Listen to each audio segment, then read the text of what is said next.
Olá, alunos! Tudo bem com vocês? Hoje iniciaremos nossas atividades na disciplina Contabilidade Avançada, referente ao tema do capítulo 1, Consolidação de Demonstrações Financeiras. Para começar, vamos entender um pouco o contexto histórico e o porquê desse tema ser tão importante nos dias atuais. Imagine que existem diversas empresas juridicamente independentes e com CNPJ diferentes, mas que representam, na essência, uma única empresa.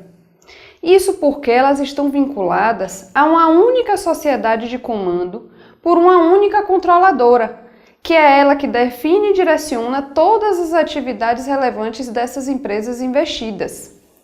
Pois bem, a consolidação existe para agrupar esse patrimônio, o fluxo de caixa e para agrupar o resultado dessas instituições.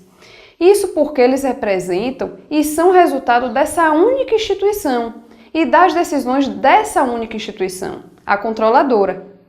Certo, mas aí vocês podem estar se questionando qual seria a diferença entre uma demonstração individual de cada empresa separadamente de uma demonstração consolidada.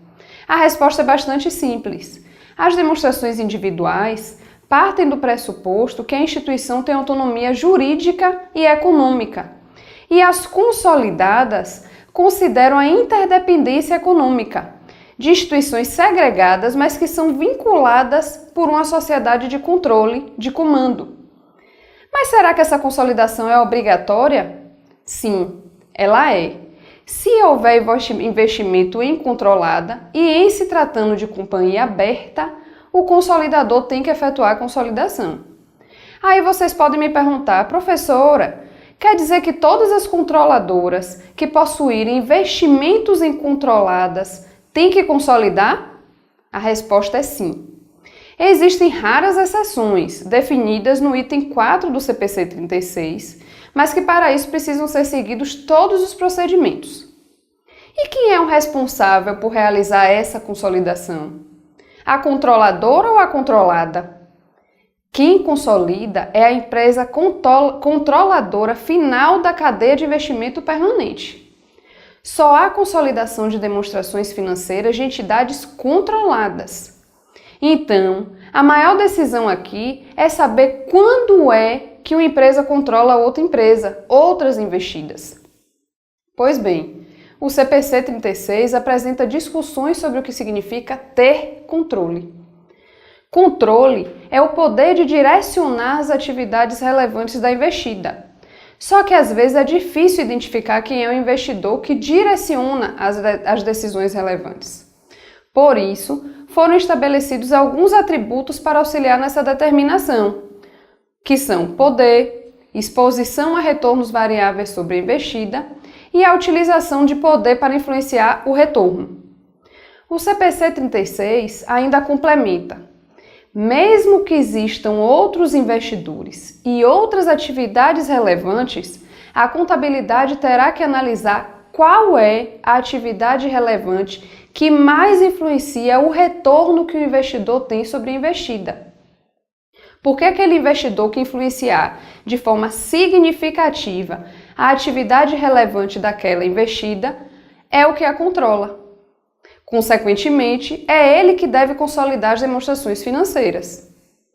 Essa discussão de quais empresas devem ser consolidadas e quais devem estar fora da consolidação é relevante porque muitas fraudes contábeis ocorreram em função da não consolidação, como o caso da Enron, que criou sociedades de propósitos específicos e não consolidou as demonstrações contábeis. Então os usuários viam a instituição e não viam a representação completa das investidas e do patrimônio, cujas dívidas estavam representadas em outras sociedades de propósitos específicos. Pois bem, e quais seriam os requisitos necessários à consolidação? Para realizar a consolidação, é necessária a existência de práticas contábeis uniformes entre as empresas relacionadas, ou seja, a controladora e as controladas. Se faz necessário também apresentar informações convergentes e práticas uniformes, ou seja, exercícios sociais convergentes para fazer determinadas eliminações inerentes ao processo de consolidação. Isso porque, a princípio, consolidar não é somente somar os saldos patrimoniais de resultado, mas somar as contas independentes, fazendo eliminações, como o investimento da controladora com o PL das suas controladas. Então, o processo de consolidação das demonstrações financeiras tem início a partir da data em que o investidor obtiver o controle da investida. E ele cessará quando o investidor perder o controle da investida. E ele deve ser feito da seguinte forma: deve-se somar todos os itens independentes e eliminar o valor contábil do investimento da controladora em cada controlada contra o PL da controladora. Deve-se também apresentar as participações de não controladores no PL consolidado, separadas do PL da controlada.